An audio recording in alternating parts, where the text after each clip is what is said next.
Assalamualaikum anak-anak hebat. Apa kabarnya hari ini? Semoga kalian semua dalam keadaan sehat dan selalu dalam perlindungan Allah Subhanahu wa taala. Amin. Hari ini kita akan belajar mata pelajaran fikih bab tentang sholat bagi orang yang sedang sakit. Sebelum kita mulai belajar, mari sama-sama kita membaca basmalah. Bismillahirrahmanirrahim.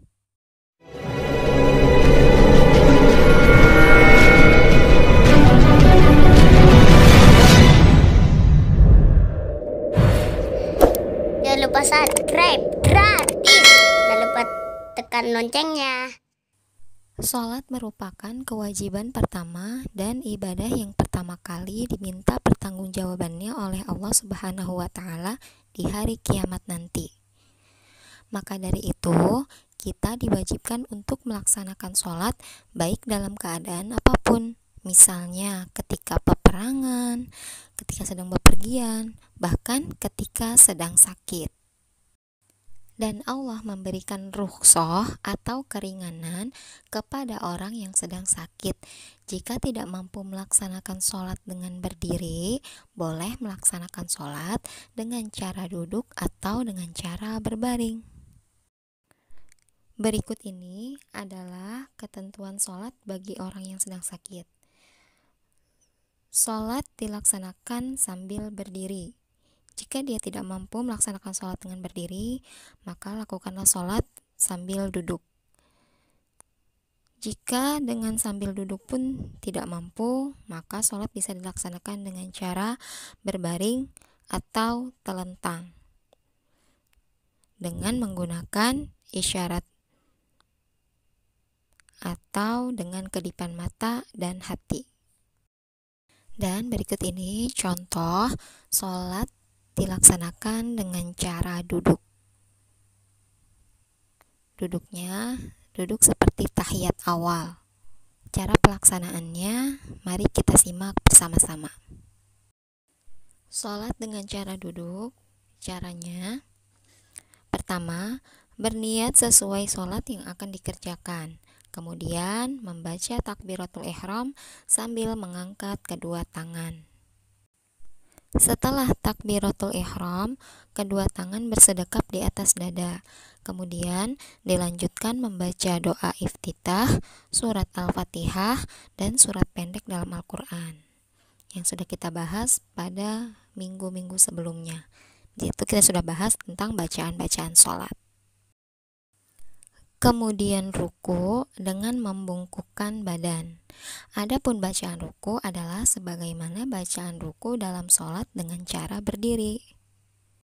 Setelah ruku dilanjutkan dengan i'tidal, yaitu duduk kembali seperti semula. Bacaannya pun sama sebagaimana bacaan dalam sholat biasa. Kemudian sujud dengan membungkukkan badan lagi. Bacaannya sama sebagaimana bacaan sujud pada saat sholat dengan cara berdiri.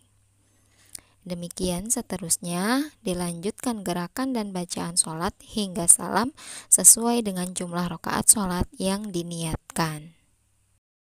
Gerakan sholat orang sakit yang kedua yaitu sholat dengan cara berbaring. Sholat dengan cara berbaring, caranya: berbaringlah dengan posisi miring, kaki membujur ke arah selatan dan kepala berada di sebelah utara. Hadapkan wajah ke arah kiblat. Awali sholat dengan niat dan mengucapkan takbiratul ihram.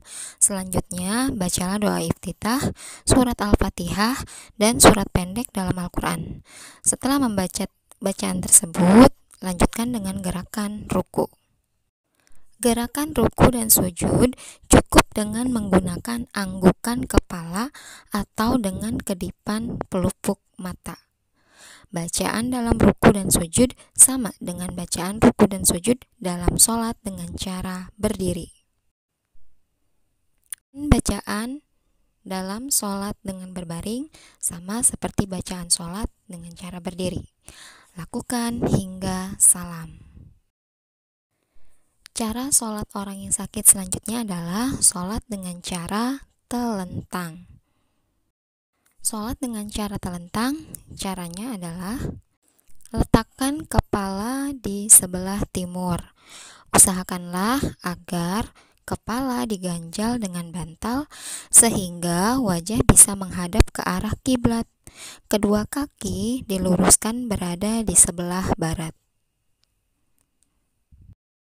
Kemudian berniat sholat yang akan dikerjakan. Gerakan ruku dan sujud cukup dengan melakukan isyarat kedipan mata. Apabila tidak mampu melakukan isyarat kedipan mata, maka boleh menggunakan hati selama akalnya masih sadar. Bacaan-bacaan dalam sholat dengan telentang sama seperti bacaan sholat dengan cara berdiri. Lakukan terus hingga salam. Nah, selesai sudah penjelasan dari Bu Guru tentang pelaksanaan tata cara sholat bagi orang yang sakit. Jadi, bagi orang yang sakit yang tidak mampu melaksanakan sholat dengan cara berdiri, maka boleh melaksanakan sholat dengan cara duduk, atau berbaring, atau dengan telentang. Selanjutnya, anak-anak bisa menyimak tugas yang Bu Guru berikan. Cukup sekian dari Bu Guru. Wassalamualaikum warahmatullahi wabarakatuh.